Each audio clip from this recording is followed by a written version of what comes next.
This is A Geek Leader.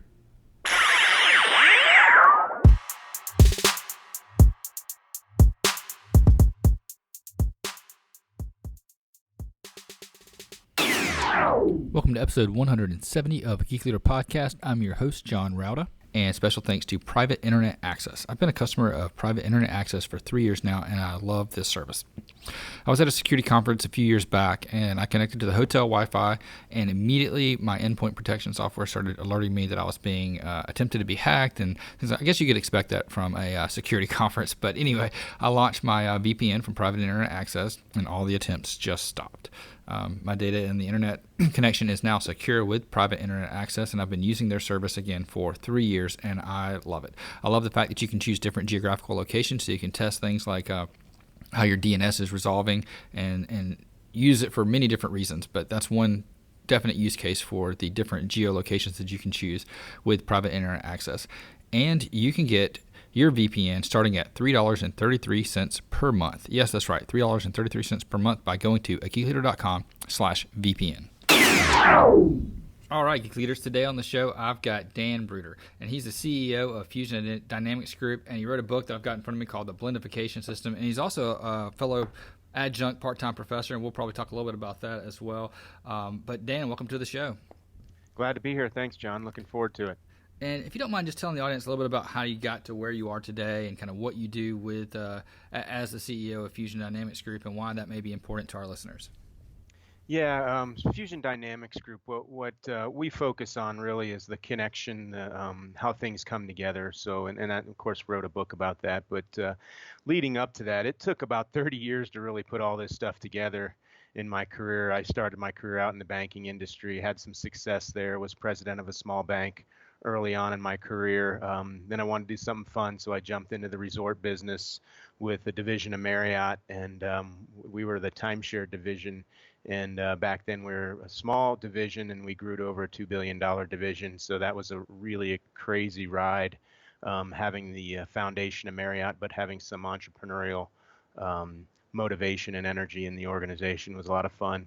Then I went out on my own and did several things with some partners in mostly the real estate development type space, branding of clubs, condo hotels, things like that, until 2008 when the world shut down the first time in my life. The second time is right now, right?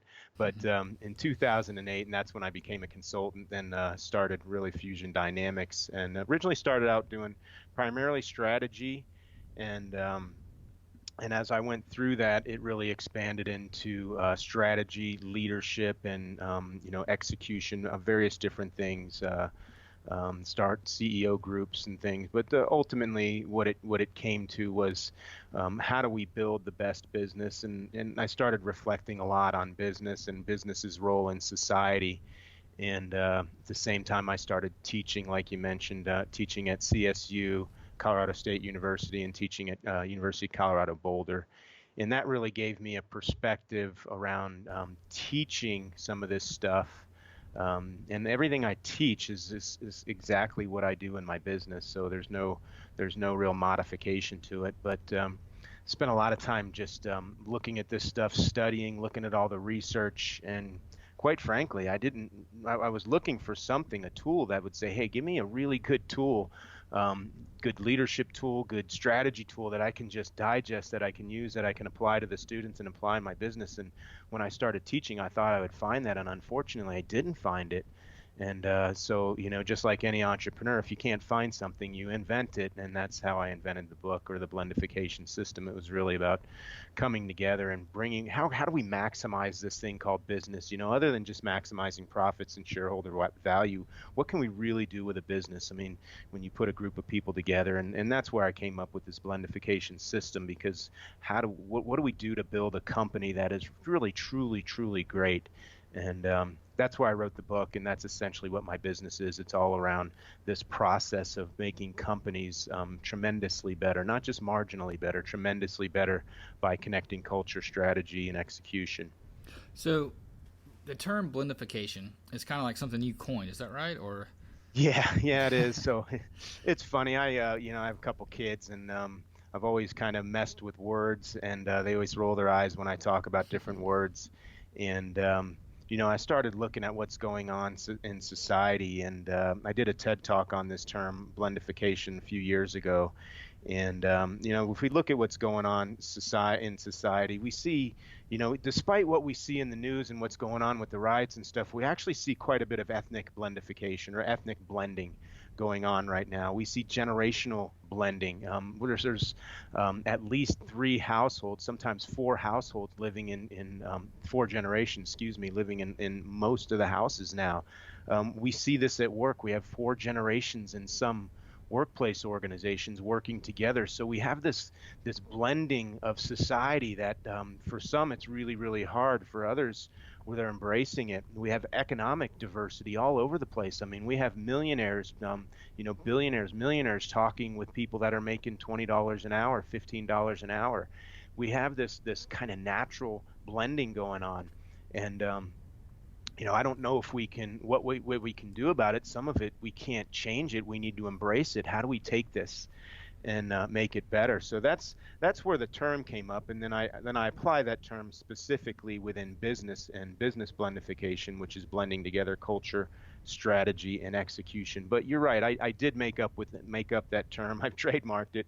It's really a fun term. I've also add that ification next to quite a few words, and to me it really takes a word, and then if you put ification on it, to me it makes it more of an action word. It's like, hey, now blending is a word, but if we put ification next to it, now it's a word that we're actually intentionally doing something with it, and that's in my family it was quite a bit of fun, but it actually turned out to be a book and a TED talk now. So it's turned into be something a little bit bigger than I originally intended, but I think the concept around things blending together and not just allowing it to happen, but embracing it, that's really what I mean by blendification. Yeah, and I have to say with COVID, I guess we got a lot of this home and business blending together a little bit faster than maybe society intended for it.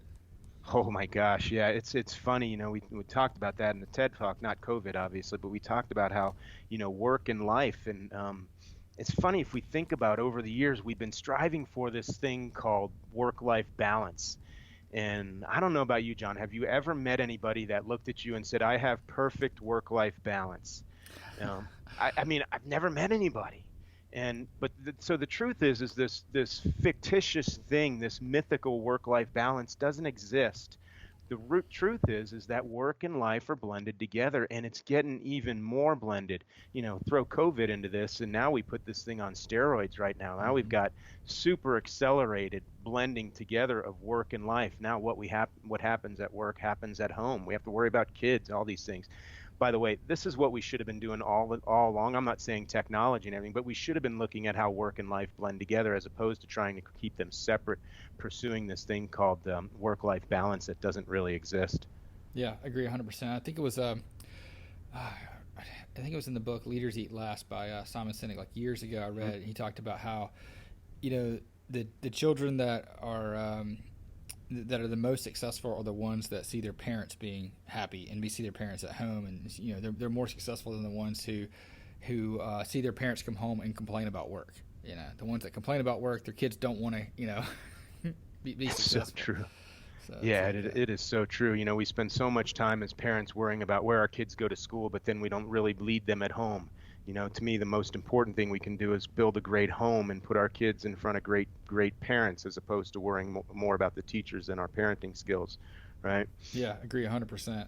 I know that's a little off topic of what we were going to get into, but I think it's really important to, I guess most leaders out there, in technology or anywhere, if they're not, fathers or mothers, they're maybe moms or dads someday. So I think it's an important thing to talk about and not steer away from. Sure. When it comes to in your book, you talk about culture, strategy, and execution, and kind of blending those together. And one of the things I liked, and I'm gonna talk a lot about the book because I got it in front of me, and it's a nice book. You have this cultural pyramid that leadership intelligence pyramid. Well, no, you had that one too. I earmarked it somewhere, so I'm gonna go find it. But it was a little pyramid about. The one that has cause, yes, intention, behaviors, and habits. Sure. Yeah. So, cause, intentions, behaviors, and habits. And when you get into like building a culture, a lot of people think about it's like, the beanbags in the lobby and, the free lunches or something like that. But there's a lot more to having a good, strong culture. And I think one of the things you key on is having a good call. So what is your call statement? And how can, let's say, a manager, a middle manager somewhere leading say a help desk team or a development team somewhere, how can they develop a cause that means something to their employees to motivate them? Well, there's tactical steps related to it, but then there's the fundamental need for a cause. Within organizations and companies, there's very few people that are going to get financially wealthy by working at a specific company within a company. There's, maybe the CEO, maybe some of the senior leaders are going to make a lot of money, but the majority of the people in that company aren't working for money only. They need to work for something that makes a difference, that is meaningful. And, the idea of a cause, and we've seen some of the concepts of this in vision statements or mission statements. So this isn't completely, mind-breaking or earth-shattering type news, but working for a cause is much more compelling than working for cash. We know that. And, John, working with students, most of the students that I work with today, and they're all millennials for the most part, they're MBA students, so they're right around 25 years old. So they are completely focused on what type of contribution or impact they're going to make in their life. And they know that they're going to be doing this through the work that they do. So when they go on an interview or go to work somewhere, they want to know what this company, what its impact is going to be. So a cause specifically is what is the impact that this company's product is having on the world or on the community or on the customers. And so when we're looking at this, we need to be really succinct and specific about this, because if we can't identify what our cause is, then we're going to have a hard time motivating and leading the balance of our organization. Now, when we have a CEO that started a company or founded a company, maybe an entrepreneurial organization that says, hey, I just want to make, X millions of dollars and retire, and so that my kids never have to work. That doesn't really motivate the person that's coming in, that's at a call center doing, any direct response type stuff, making, probably, $15 an hour or so. That's not motivating. Why should I work harder to make you more wealthy? But if you can tell me, working at anyone in the company, that what I do has meaning, that is making an impact on the world, I'm going to show up, I'm going to work harder, and on the back end of that, I'm going to be more fulfilled, I'm going to create more joy in my life, I'm going to be happy, like you said a minute ago. So what we're really trying to do is bridge the gap between the C-suite and everybody else in the organization by creating an important, effective statement of cause in the organization that basically says, this is the impact we're making on the world, on our community, on our society. Yeah. And so I agree with that 100%, by the way. But my thought is, what if you work at a place whose culture has been hasn't been refined to the point where they express a cause? How can maybe someone in a smaller group that doesn't have, you're a middle manager, you manage, 8 to 10 people, you have 3 or 4 layers above you before you get to C-level executives. How can you develop something for your team? And let me give you an example, I guess. So many years ago, it was my first management position as a software development manager, and our team was responsible for web apps at the time, and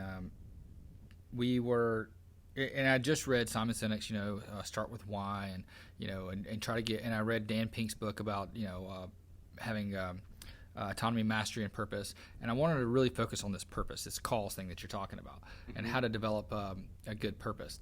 And I thought the next request that comes into our team that we have to kind of drop everything to move to, I want to make sure I can tell a story that gives us a great purpose for doing this. What is the cause, the why behind it, And the request that came in was, hey, we want you to add another button to the screen, Okay, well, it was like, God, this is like the worst request possible that I can come up with a causal statement for, or a purpose for.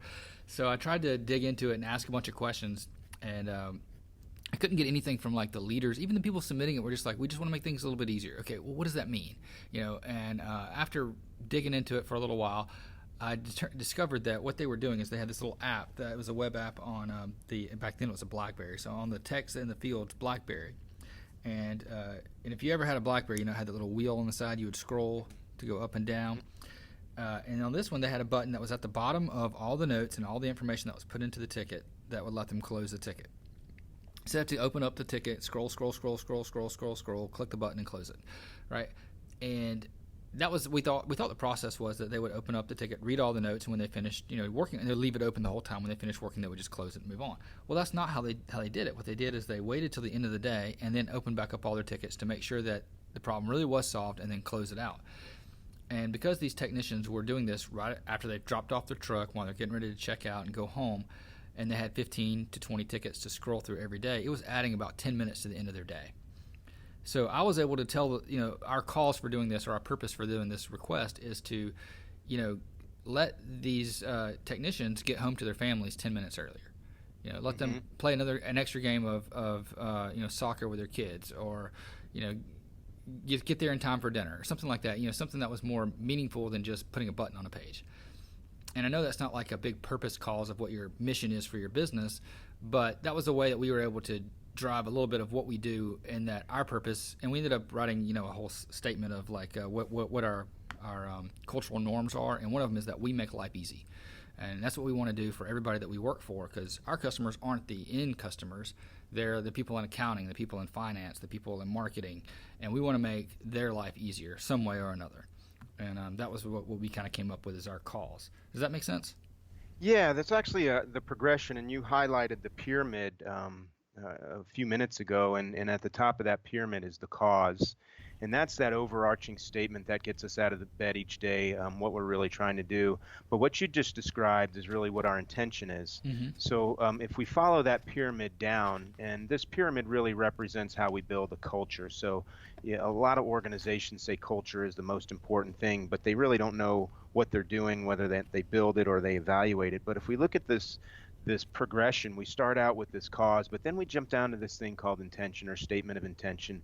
And this, I think, is where what you just described would fit. So what's our intention for our employees? What's our intention for our customers? And what's our intention for our communities? It's really three independent statements that are united together. So in this case, your intention for your customers would be to save time so that they can do things to better enhance the value of their life, or something, maybe like you said, maybe going out and spending more time at soccer games or something like that. So what we do here is we go from this overarching cause, and then we break it down to a little bit more minute, a little bit more in-depth level called the statement of intention for employees, customers, and community. So if we have an overall cause, what are we trying to do to change the world, or impact the world, impact society, impact our communities? But what is our intention for our employees? What is our intention for our customers? So what for our customers, are we trying to save them time? Are we making them more productive? Are we making them connect better? If you're in the vacation business, are you creating opportunities to develop memories? So what is our true intention for our customers? So if I look at what you just described at a more operational level, we can always come back and lean back on our statement of intention. If we're actually creating a button that's going to make things easier for our customers, that should tie back to our statement of our statement of intention for our customers. But within that, in an organization, we also have to have a statement of intention for our employees too, because we can't just skip over our employees and jump to our customers either. So, I even take that down to a little bit more minute level, because if we look at culture really isn't about having a cause or a purpose or a vision or mission. I mean, I don't think I've ever seen culture defined as vision or mission. But what I have seen culture defined as a set of behaviors, habits, and rituals. So if that's what culture is, why don't we actually define the behavior? So I even take it lower, on that pyramid down to defining what behaviors do we want to see happening in our company. And then if we see those behaviors and they happen over and over again, what do they mean in terms of habits? Because if we want to look at our day, you look at, roughly 40% of our day is a habit. So if we want to look at what we're doing, if we're making an impact, if we're moving things forward or holding ourselves back, all we have to do is look at our habits. organizationally, why don't we define the habits that we want to create in our organization that will better impact our ability to enhance the lives of our employees, customers, and communities? I don't know if that makes sense, but that's that progression, that pyramid that you talk about, going from cause, intention, behaviors, and habits. They all work together, and that's really where we have to define and develop culture, and then we make that part of our rituals. So to Yeah. me, it's just as simple as just going back and saying, what is culture, and now let's build it up, you know? Yeah, I think when you talk about habits, that's I think it was the Power of Habit, Charles Duhigg's book, where he talked about having developing keystone habits and having that one thing that may trigger other habits. And I think it's really important to do in business to define what those habits are that you want to develop, and then figure out what the steps are to create those. Yeah, I would agree, and that is a good book, and that was influential in me coming up with the idea of, if habits are so important to how we live our lives, why don't we be honest about that? Why don't we call them out? And then why don't we form and develop the habits that are consistent with the outcomes we want? It's pretty simple on paper, Mm-hmm. but nobody does this stuff. We're still focused on what's our vision statement, and let's post it on the wall, and everyone kind of laughs at it, right? But really, what we're looking at is, culture is really habits and behaviors, isn't it? Yeah, absolutely. And I think if you ask 90% of employees somewhere, what is your company's mission statement or vision statement, they're not gonna have a clue. I know, isn't that true? Yeah, it's almost comical. I do that once in a while just for a laugh.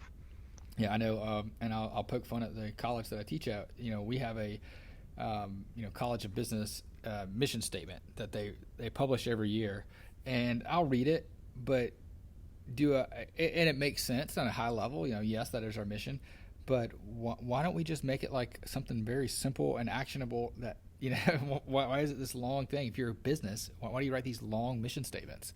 But yeah, I couldn't recite it for you. I couldn't even tell you the gist of it now. Yep, I completely agree. I think the most important thing we can do is define the behaviors and make sure those behaviors are consistent with, Exactly. the real outcomes or the cause or mission or vision.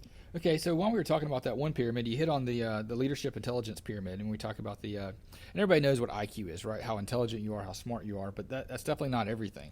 And EQ is one of the things that I think it was Gary Vaynerchuk that kind of turned me on to understanding EQ and emotional intelligence and how important that is for a leader to have. But you also talk about strategy. What do you call it? System intelligence. System intelligence, yes. Mhm. So what is system intelligence exactly, and how does that fit in with the other two?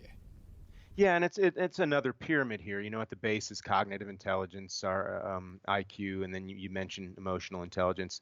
But we never really stop and think about, boy, what are the things that I do? How are they impacting not just the person I'm talking to, but how does it impact them when they go back into the working with their colleagues? How does this impact them when they go home at night?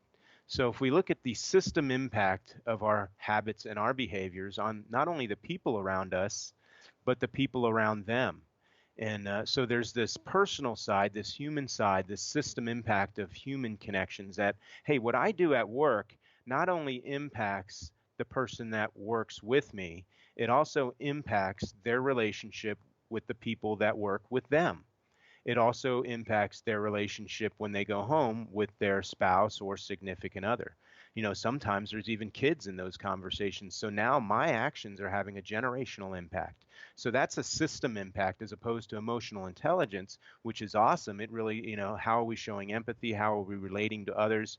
And there's, quite a bit of really, really good stuff written about system intelligence, or excuse me, emotional intelligence. But if we look at system intelligence, and our what we do impacts a lot more than the person we're talking to. It forms people's behaviors, it forms habits, it forms other relationships with people we don't even know. Taking that into a business. So if we look at a business, and you mentioned strategy, a lot of times, strategy doesn't look at the system-wide impacts of various different strategies. We might say, a CEO or a senior manager might come in and say, we need to expand our market. We need to go into California, and we need to go out there. And yet we don't have any distribution capabilities there. Our product sometimes doesn't even fit the market in California, but when somebody says it, they don't have any system intelligence. So for me, inside a business, from a technical perspective, when we say we want to have greater system intelligence in our business, we want to know who our customer and our market is. We want to know where they are. We want to know what they're doing. And then we want to make sure that our product this is a completely different area, actually fits that customer. Product market fit, Mm-hmm. right? We've all Mm-hmm. heard that. So we're actually using system intelligence when we're looking at product market fit. But we don't want to stop there. We need to go a step further and say, okay, now that we know who our customer is, we know what they want, we actually have an idea what our product is from a design perspective, from a features perspective, from a benefits perspective. We have good product market fit. There's another layer that's like, hey, can we actually build this? Can we create this? Do we have the capabilities? So now we have customer and market, product, operations. Now we start looking at the whole system of the company. And then we go into the last part is that's people, people. Now, do we have the right people? So now we look at this organization. One simple thing that says, hey, we want to go into California turns into, okay, we want to go into California. Who's the customer? What do they like? Can we actually build a product? What does that product look like? Do we have good product market fit? Do we have the capabilities internally? Can we actually manufacture and develop? Do we have the technological capabilities? Do we have the ability to do this? And do we have the people? Now, one simple question turns into this big systematic impact. And if we built our companies so that we had system intelligence, we would be looking at our system impact of all of our strategies. Not just, we could have one strategy, but it affects so many different areas of the organization. I think we've all been part of organizations where somebody says, let's go do it, and then we figure out all the pieces later. It's kind of like following them around with a broom, right? Oh, we didn't anticipate this problem. We didn't know it would impact our product this way. We didn't have the right people. We didn't have the right tools internally to do this. We didn't have the technological capabilities. So that's what I mean by system intelligence inside an organization. And I think if we're building the perfect leader, a really, really strong leader, that leader is going to have really strong cognitive intelligence, strong emotional intelligence, and an ability to see the systematic impact of their actions and their strategies. And that to me is more a blended approach to leadership, because so many people are saying we just need people that are emotionally intelligent. And I would say, no, we actually need smart people too.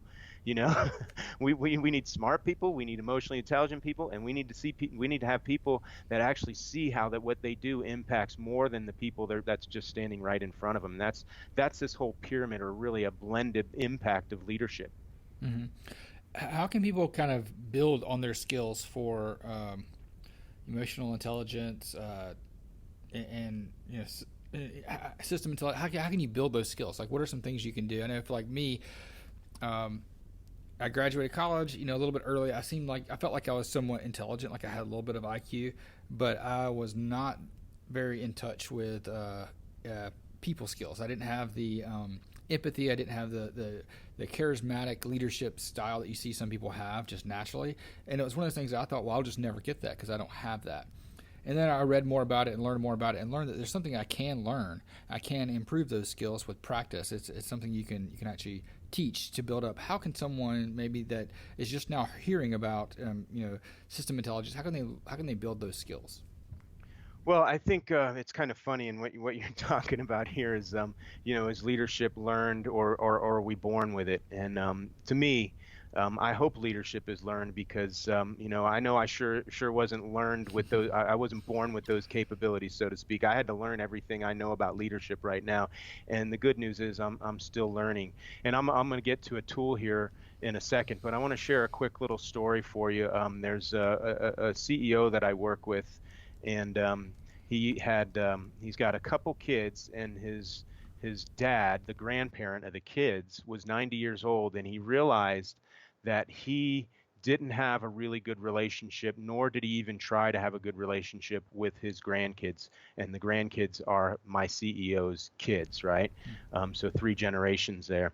And at 90 years old, this guy said, you know what? I am going to do everything in my power to create a better relationship and spend time with my grandchildren. And at that point, and this was a couple years ago, for the next 4 years, he did everything, and he established a relationship, and he really became a really strong grandparent after recognizing that he didn't do that. So the moral of that story for me, when he told me that story, I thought, gosh, if a 90-year-old person can become a better leader, why can't I?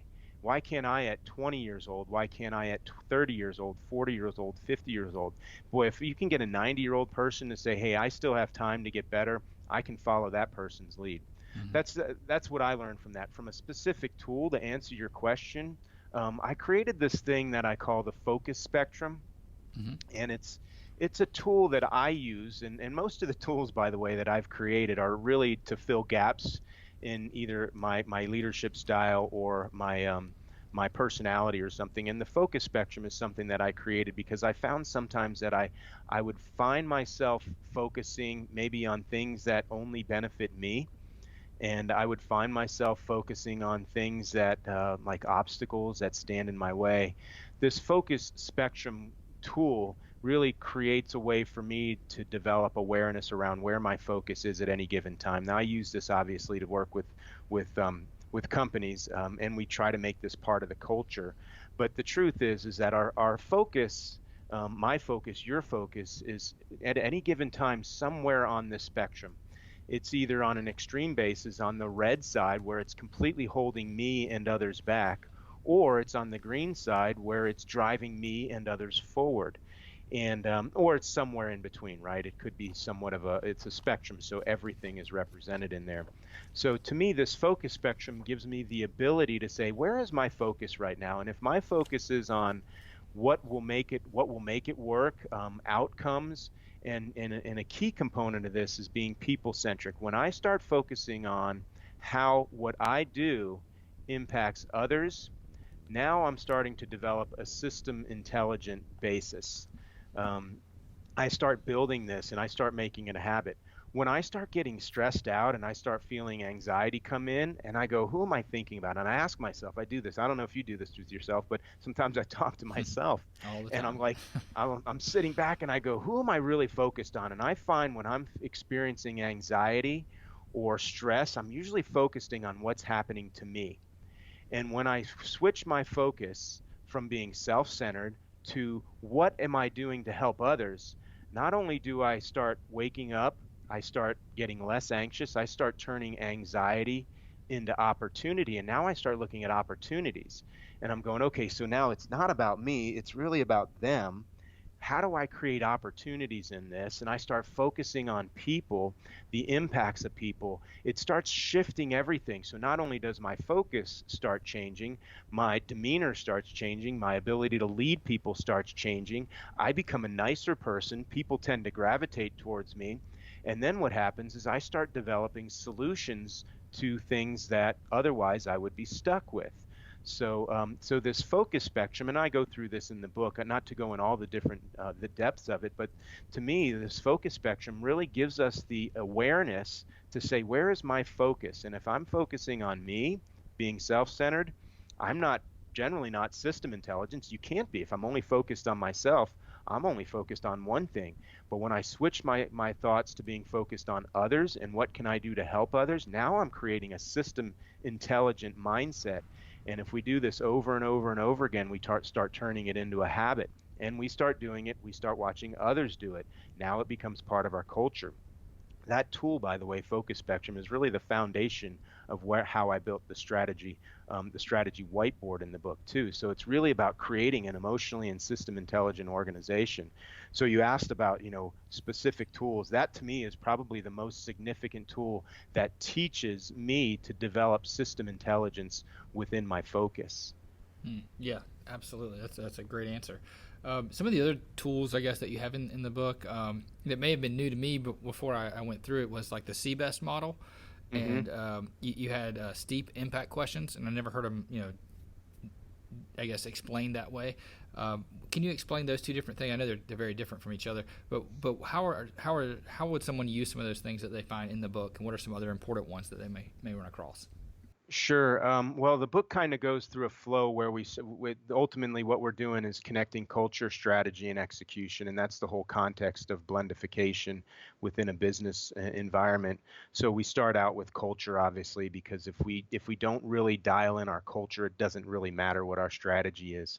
So then once we have our culture kind of dialed in, and I talk about that in chapter 3 of the book, and that's where the cause, intention, behaviors, and habits comes in. But when we transition over and say, okay, now that we know what our culture is, we know what our potential is as an organization, now let's start building a strategic platform that we can use, or a plan or a model, right? And I use this thing called the strategy whiteboard I created.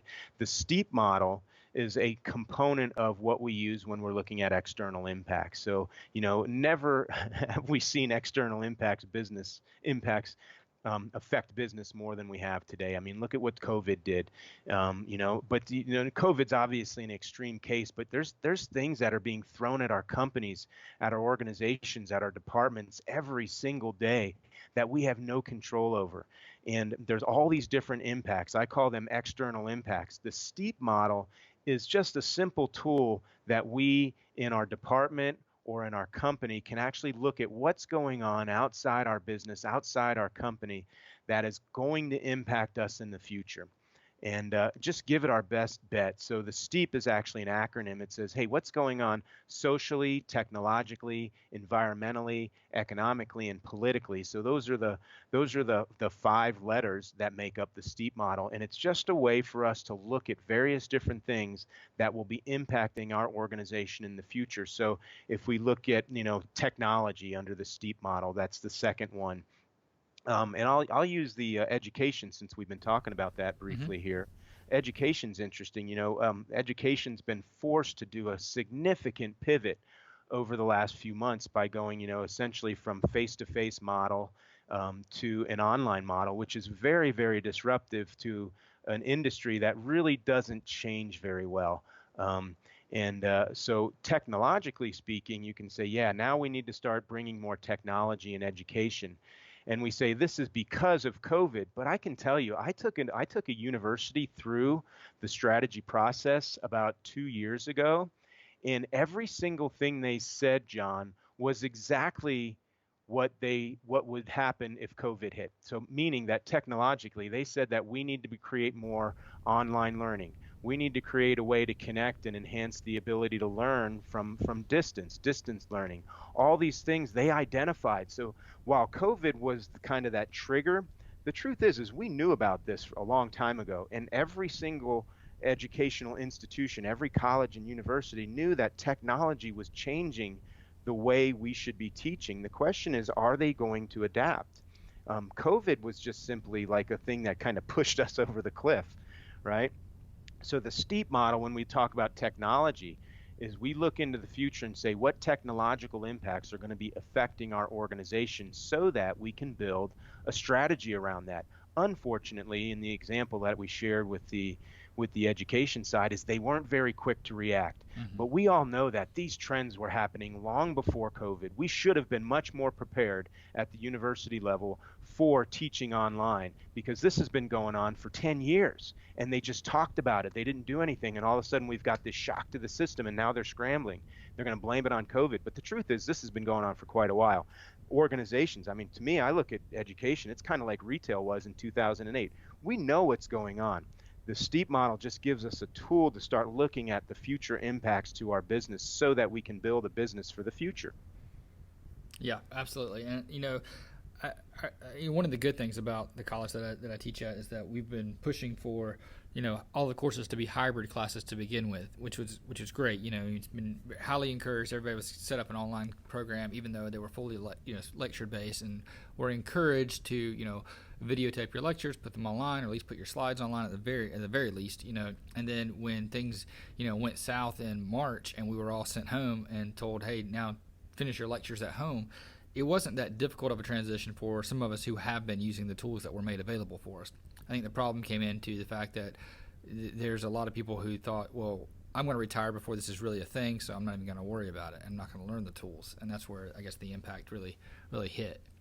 Yeah, you're right on. It's been a bit of a drastic change that was, COVID wasn't predictable, but the effects of COVID are predictable. You mentioned the Seabest model too. The Seabest model is it's another tool that now, once we know what's going on externally, once we go through the STEEP model, we look at all the different impacts externally: social, technological, environmental, economic, political. Now we go back and say internally, and that's where the Seabest model comes in, and say, hey, do we have the right culture for the future? Do we have the right brand?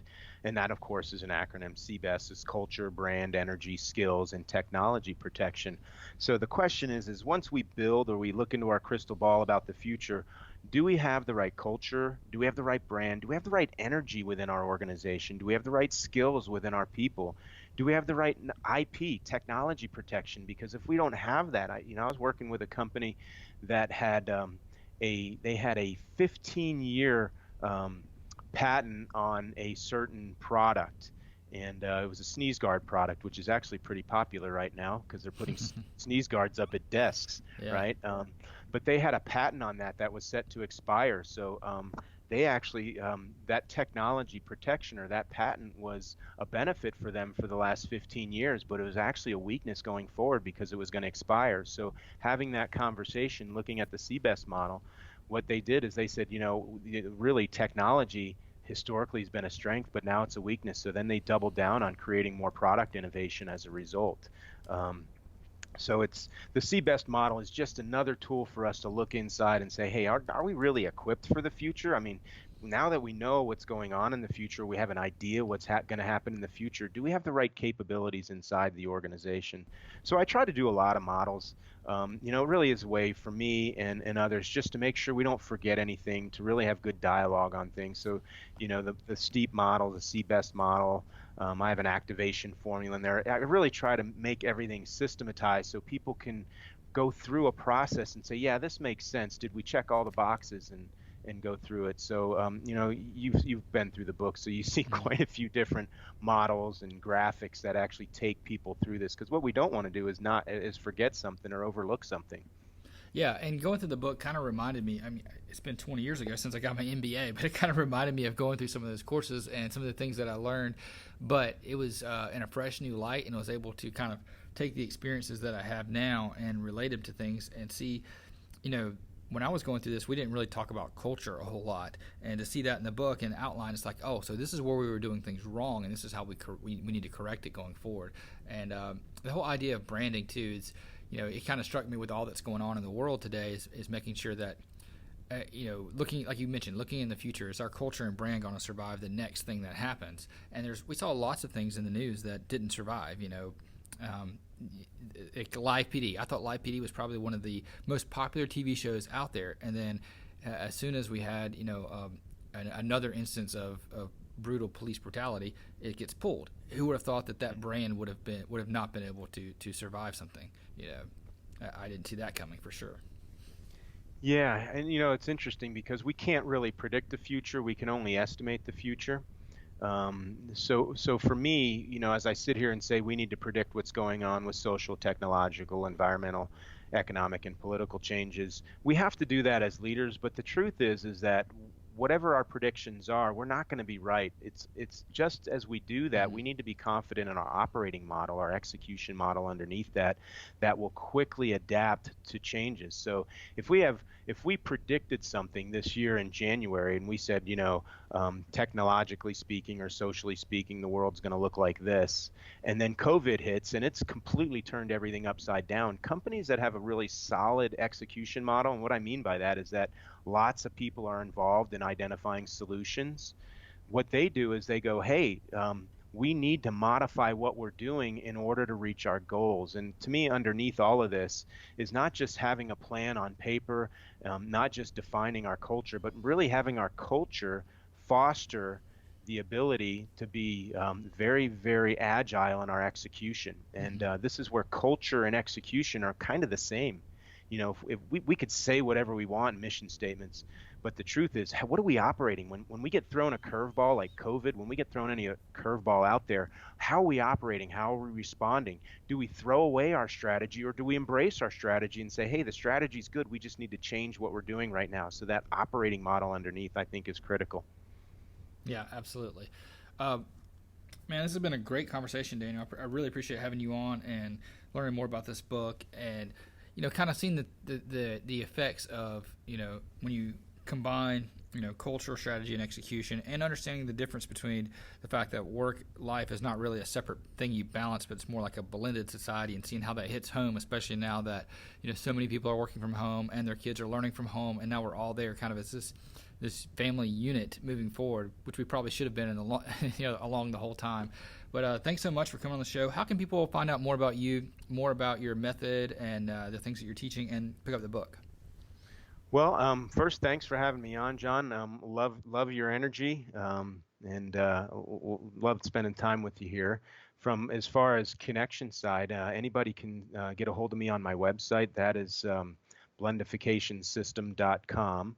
And you can also watch my TED Talk. If you just Google Blendification TED Talk or Dan Bruder TED Talk, you'll end up finding my my TED Talk on blendification, the concept of it. You can also, when you're on my website, you can jump on and you'll see a bunch of different materials, a free online version where people can jump in and get a summary of each chapter and so forth and look at that stuff. So quite a bit of different tools on my website to get a hold of me. My email address, if you want to get a hold of me, is dan.bruder at fusiondynamics.net. So always available. I'll look forward to chatting with anybody about this concept of blendification that's supported by a really specific systematic process. Awesome. And I'm going to link up all that in the show notes at geekleader.com, so you guys can find that there as well as a link to your book. It'll be with books from our guests. So thanks very much for coming on. I really appreciate it. Enjoy the conversation, and have a good weekend. All right, perfect. Thanks, John. Hope you guys enjoyed that conversation, and don't forget that you can sign up for private internet access for only $3.33 a month. Check it out at geekleader.com/VPN.